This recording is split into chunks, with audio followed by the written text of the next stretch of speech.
The following is an exclusive presentation of Jessup Broadcasting, the sports leader in Southeast Georgia. World famous.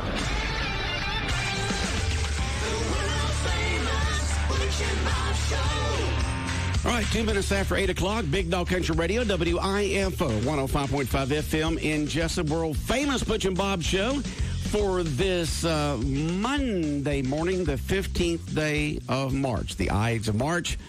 Wasn't a good day for Julius Caesar, Bob. And to Brutus. I think that's correct, if I remember my history lessons, all right. Usually on Mondays, we have Monday with Meeks. State Representative Stephen Meeks usually Zooms in or calls in on Monday, but sometimes he gets called into a meeting and will join us in progress. So that's kind of what we're doing right now as we're getting started here. And we do have a guest in the studio with us this morning. Jim Poindexter, which hat are you wearing this morning? I'm wearing hospice this morning. Hospice this morning. So good morning, Jim. How you doing? I'm doing great. Good. You got a whole bunch of stuff there in front of you. What are we talking about this morning, Jim? Well, a couple of things. First of all, this is to be the 7th year that we've had our raffle run, our motorcycle ride for Hospice. Okay, raffle run. And raffle. Waffle one. We're going to get a waffle one coming up. Yeah, we do. We got that waffle one coming up. It's going to be a fun time with that waffle one. We have had a good time in years past, and we're looking to have a good time again this year. Now, the ride is not until May the 22nd, but I want to talk about it a little bit this morning because we're still looking for some sponsors for the ride. The sponsors, we have 3 levels of sponsorships. We have a $100 sponsor, a $200, and a $300 sponsor. Now, the sponsorship money helps us to purchase items, food, water, sodas, lunch, because it'll be a 66-mile ride. It'll start at Hospice and it'll end at the VFW. Okay. And the members of the VFW will be cooking hamburgers and hot dogs for us. But we still need some money to purchase those items. And so that's what I wanted to talk about a little bit this morning. Okay, go ahead. We also take and purchase gift items that we will raffle off as packages through at the end of the ride. And these gift packages, all this money goes to the inpatient fund for Hospice of South Georgia. All right, Jim, do you mind putting all that on hold for a minute? Sure. So we can go to State Representative Stephen Meeks live under the Gold Dome in Atlanta, and their times are very precious in the morning because of meetings and so forth. By all means. Okay, we got State Representative Stephen Meeks zooming in this morning from Atlanta. Bob, take it away. Okay, hi, Stephen. First of all, how you doing today? Good morning. Let's talk about the good news today. Good. How about you today? I'm doing good. The governor had a news conference last Wednesday, outlined new plans that allows Georgians as young as 55 and others with high-risk medical conditions to be eligible to receive that vaccine beginning today. So that means about 3.3 million Georgians will be eligible beginning today to get that vaccine. So the question is, how available will that vaccine be to those who are eligible? Well, I think it's going to depend on how many doses were being shipped in as of today, and how many is available on hand. I know that those numbers will continue to increase as new vaccinations become available. And I would encourage everyone to check in on the website and also call your local health department for availability and where to go receive that shot. The mass vaccine site in Waycross is now open. I believe it's this week over in Waycross. So the state is taking great steps to make sure that we get everybody vaccinated as quickly as we possibly can. And with that announcement last week, it's going to include additional individuals that want to receive the vaccine and availability to do so. Tell us what else we need to know, and it's winding down quickly. We're at the 17th day of March. The 31st is the last day, so it's getting down to nitty-gritty now. It is definitely doing that. We are day 32, first day of daylight savings time, so it'll probably be a long day for some folks in the chamber today. But we crossover day was last Monday, as we talked about, and I think there were a total of 33 bills on the calendar last Monday, and we've done a couple since then. So kind of in the process of the committees working through all the Senate bills that came over on crossover day. And I know we've got a couple of hearings this week in different committees, particularly the Agriculture Committee, on Senate bills that are coming over and working through those and waiting on. I know that the budget staff and chairman are still diligently working to finish up the big budget. That will I don't know what time frame we're working on there to have that completed yet, but those are the big things left to do. And of course, election reform is still hanging out there. And I know that the chairman are working through compromises and seeing what we can come together on a final version of that bill as well. So we're winding down quickly. We'll be in this week 4 days: today, Tuesday, Wednesday, and Thursday. Next week we'll have a 5-day work week, and then the following Wednesday, the 31st, sine die, and we will wrap up the first session of the General Assembly for this biennial.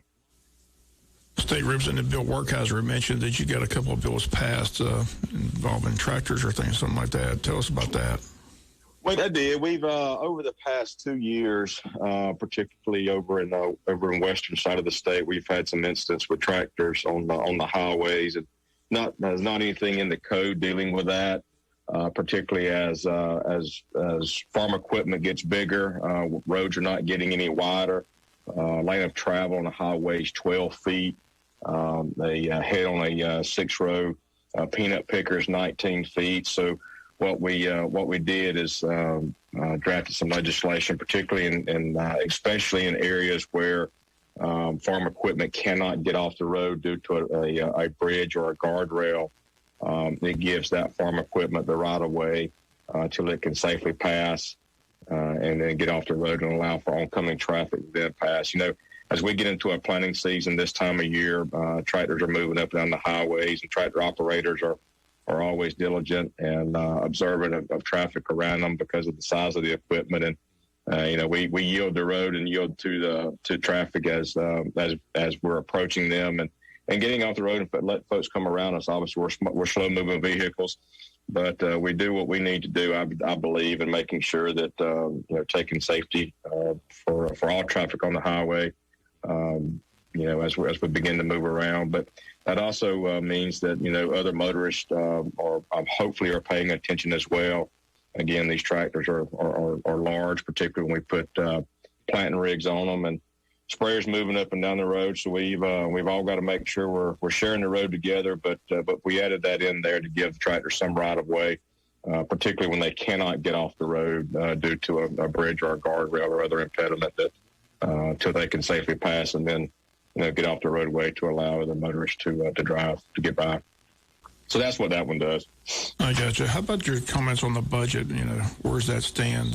Don't hear a lot of debate about the budget. It seems like everybody's pleased with the budget. So tell us about that. Thus far, I don't know that we have a lot of differences between the House and the Senate.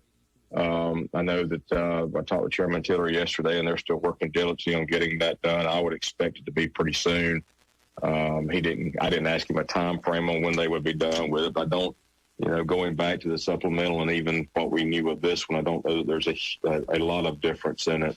But I know they're working diligently to get that done and being able to provide some of the great things that are in that bill. As I mentioned, I believe last week, one of the things that we did within our subcommittee on general government was able to find, say, a 10% raise for Department of Public Safety for the individuals that are working in the license office. Those individuals haven't had a pay raise in quite some time, and they're actually, because of their pay, losing those individuals to other businesses in the areas once they're trained up to issue licenses and do exams, et cetera. So we were able to provide a 10% raise for those individuals who are entrusted with confidential information. It's our driver's license, our social security numbers, and then a 5% raise for some within that department, a little bit higher scale. But we did some great things in the budget. I'm looking forward to getting that across the finish line and getting those things out and implemented that we have done. And again, Chairman Tiller and Chairman England do a fabulous job and working through numbers and making sure that we stay fiscally conservative with our spending. Again, it's your money, it's taxpayer money. We know that, and we want to make sure we do that in the most conservative way, and yet provide tax relief where we can. Y'all may have heard I guess it's H.R. 1 that was passed by Congress prohibits any tax reduction or states from passing any tax reduction for receiving some of those funds. So that's going to be interesting to see how that works out with Congress and the passing of H.R. 1 and what the states are trying to do to reduce the tax burdens on Georgians and other states as well. Can you just join us, State Representative Steve Meeks on the phone with us Mondays with Meeks? Anything dead in the water? That's not going to. That's always interesting. You hear about a lot of bills, but what's dead in the water? Well, just when we think it's dead, there may be an opportunity somewhere else to revive it. Sports betting, we haven't seen any action on it. I don't know that there's anything that has passed in the same code section, which is what you look for if something didn't get across on crossover day. Sports betting, I think, is one that may be. There was some debate on doing a pay increase for the legislature and other statewide constitutional officers. I think it's dead for sure. But those are the two big ones that have been, at least on the radar up here. The HB 60, which was a school voucher bill, I believe it's dead for the year. So, those types of things. And, we may end up seeing some in some other form. Again, if there's a code section that is opened up by the passage of another bill that made it across, there's always the opportunity at the last minute that things get inserted, which is what we have to watch for as we get to sine die and a barrage of bills come at us quickly. But I do believe those pieces may be dead, at least as of this time anyway. And we ask you all the time, again, you're in contact with your constituents in your district, so I was curious what's on their mind. What are you getting bombarded with here as we head down the final days of the session?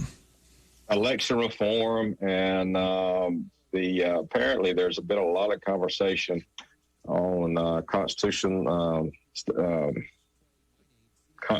of States gathering to do some things, and I don't know where that is being driven from. I don't believe that happening where we call a convention of the states to do any constitutional amendments, but that's being ginned up quite a bit. We do get a lot about that. So, and again, it'll be a barrage of things as we enter into the last 10 days of session of what's important to folks out there. And but those have been seemingly the big things, as well as election reform, which we continue to hear recently. And I think there'll be some other activity up here this week, as far as I know, from different groups on one side or the other.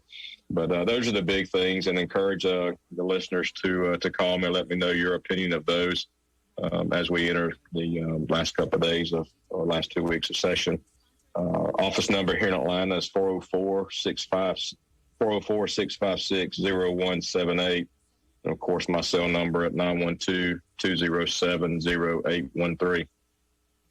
Okay, Stephen. Again, we always enjoy talking to you on Mondays with Meeks. Stay safe in Atlanta. Like I said, it's winding down quickly. You should be interested in the last couple of weeks, and we'll talk to you next Monday.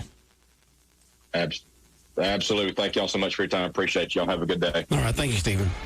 All right, State Representative Stephen Meeks zooming in under the Gold Dome there, getting ready to go into the final couple of weeks here of the session up there in Atlanta. We'll continue on now with Jim from representing Hospice this morning. They got that fun ride coming up, so tell us more about it, Jim.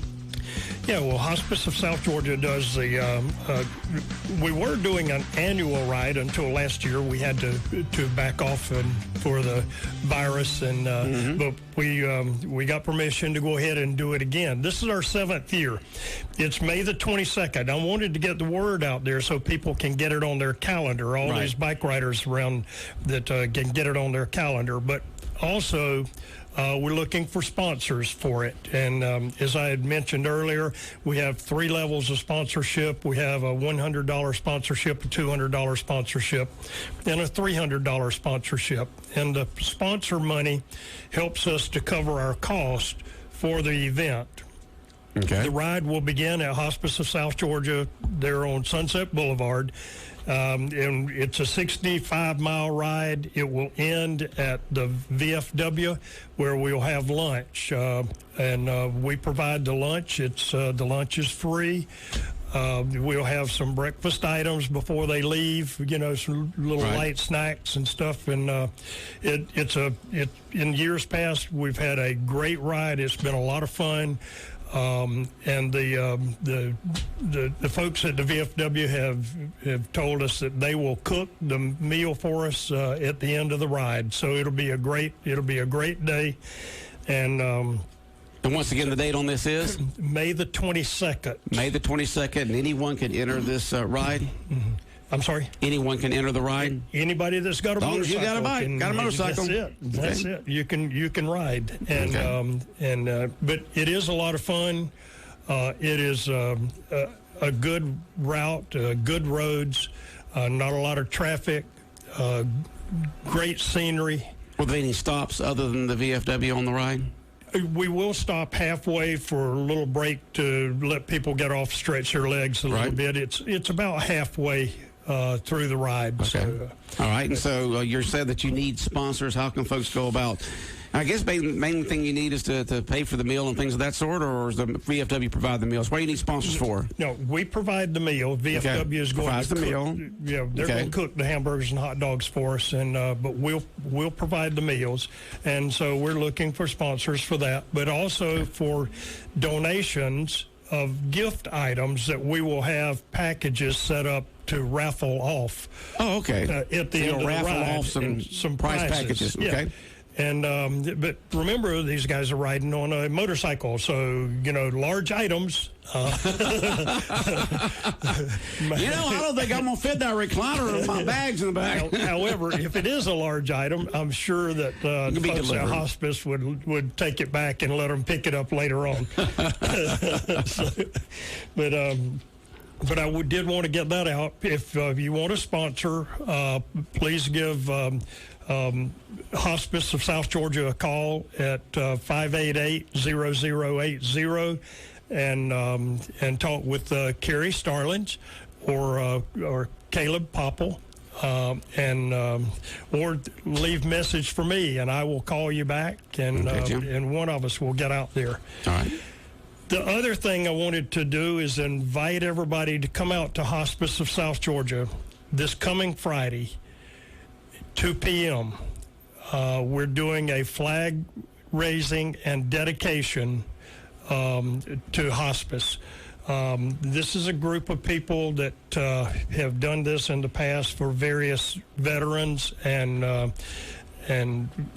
so we have gotten together and decided that Hospice of South Georgia is very deserving of a flag dedication, and the Hospice of South Georgia is an organization. It's a corporation. The building is Hospice of South Georgia building.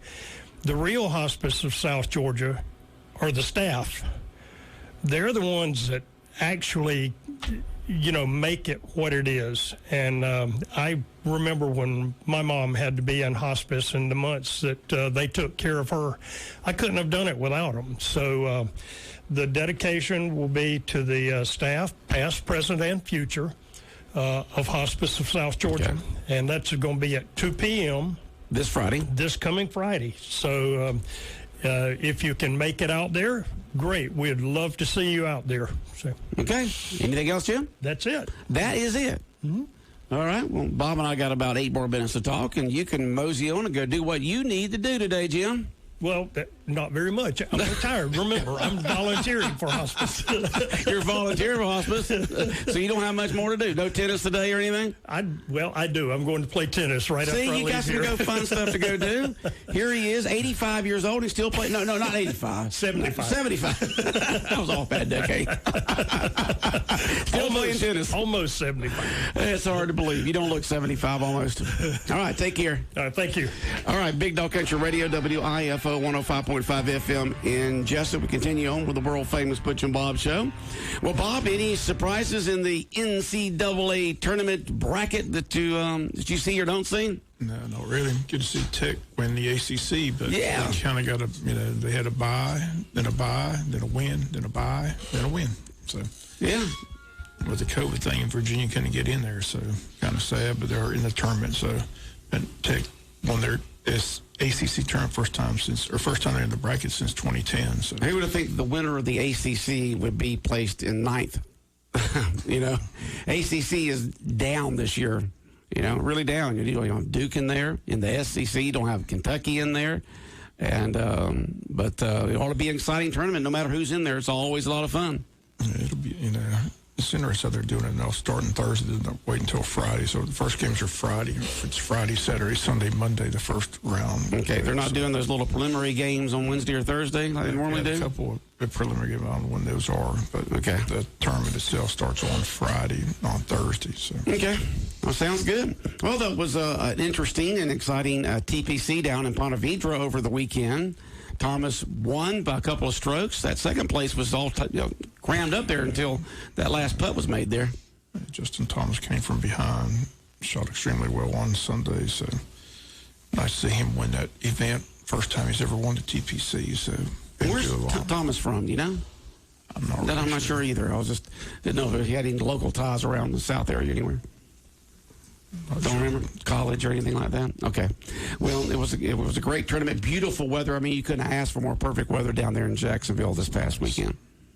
Weather was nice over the weekend. Just gorgeous. And we'll have a few clouds this week, Monday, Tuesday, and Wednesday. But it's work. So weekend was gorgeous. In the 80s, and had a chance to get some yard work done and enjoyed it. But just a great tournament over the weekend. Lots of good golf played there. And Congrats to the Wayne County golfers. The Wayne County golfers, let's talk about those. I mean, they went to Metter.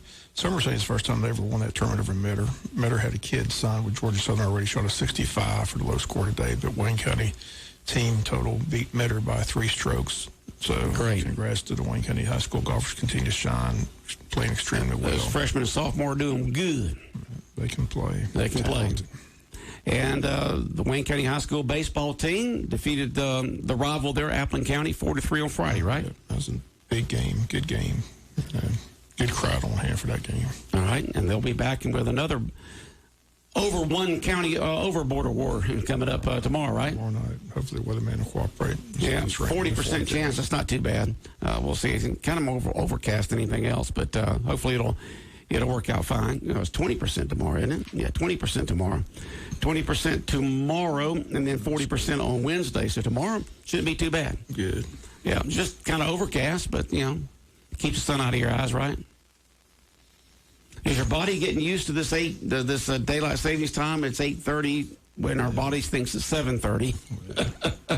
Jonathan telling Fib Tales Friday saying we lost an hour. Doesn't he understand when you spring forward, you lose an hour of sleep? Yeah. You lose the hour. You would really lose it if it was a weekday. But on the weekends, I guess that's the reason why they do it at 2 a.m. on a Sunday morning. You can still get that whatever normal hours of sleep you get every night, whether it's 7, 8, or 9, 6, whatever the case may be. You still get the same number of hours because it's a Sunday morning.